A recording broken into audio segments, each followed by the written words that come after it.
Did you know that just like the moon has a dark side, each of the signs has a dark side? You might recognize this in yourself from time to time.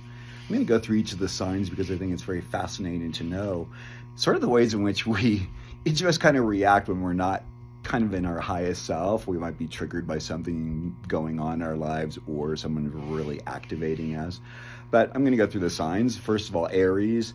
Aries can have blind passion. It takes a little while for Aries to come forward and really try and attack. Everyone thinks of Aries as being a warrior, but they understand the cost of going to war. And so for them, they actually are a little bit more careful. But when you get them up to that point, say like there's a betrayal going on or something that really triggers them on an instinctual level, watch out.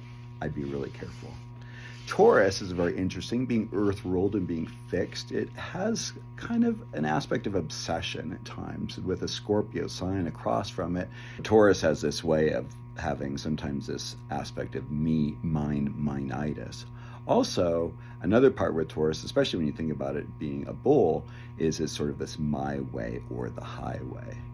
When it comes to Gemini, this talkative, buoyant Gemini, there is an old saying, there was the telegram, the telegraph, the telephone, and tell Gemini. Gemini, you don't really want to share something with a Gemini unless you know them really well that you want to keep to yourself. They're going to be sharing that information because they are the communicators. And so in some ways that can be a shadow side when you're expecting them to be your confidant.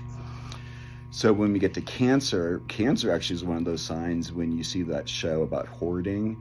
Cancer is usually involved somewhere in that. So Cancer has a hard time sometimes of letting go, and especially of old memories, emotional memories. So in that kind of a sense, like going into their house and cleaning it out without their permission would not be a good idea. Leo, there's a saying in LA, enough about me, now what do you think about me? That is the one aspect with Leo that kind of can get a little bit funny when it can be a little bit too self-centered.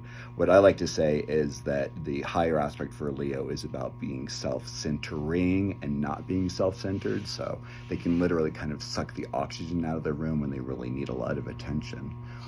Virgo, of course, we all know about Virgo and the white glove. So their shadow side, their dark side is really this aspect of getting into and wanting to perfect things or clean things, coming into your home and kind of looking around and raising their nose a little bit and wondering when was the last time you might have cleaned.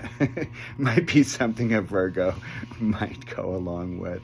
Libra can be passive aggressive. The hard part with Libra is that it can say yes when they really should be saying no.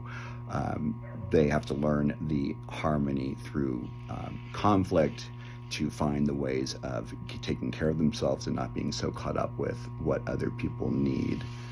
Scorpio, Scorpio, don't get mad, get even. Scorpio is one of those signs that you just have to be really kind of careful for when you are treading, that you might step on a sensitive spot and not know it and receive some kind of a volley or a poisonous jab. Sagittarius, I think it's one of the parts that's actually really wonderful about them, but also very challenging, is when they say something like, everything's going to be okay. You have to be careful with a Sagittarius. Their idea of risk is very different than anyone else's. So when you get in the car with a Sagittarius or when you go off on a hike with a Sagittarius, you just have to be willing to accept that the sky's the limit and the horizon's open. Capricorn is an interesting way of wanting to command things when they have things very much their own way.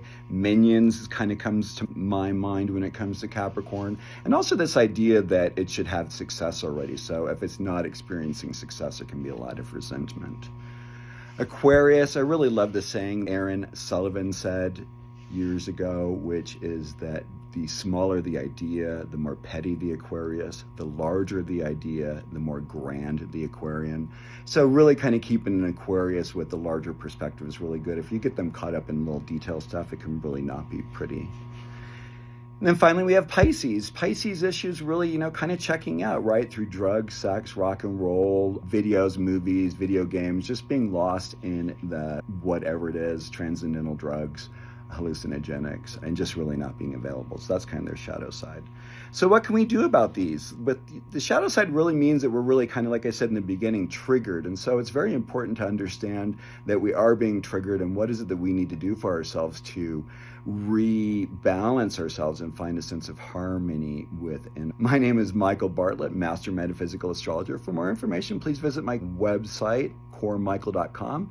Also, watch my other videos. Subscribe, like, share with your friends. Please ask questions. Please share your comments. I really love hearing from you all. Thank you so much and have a great day.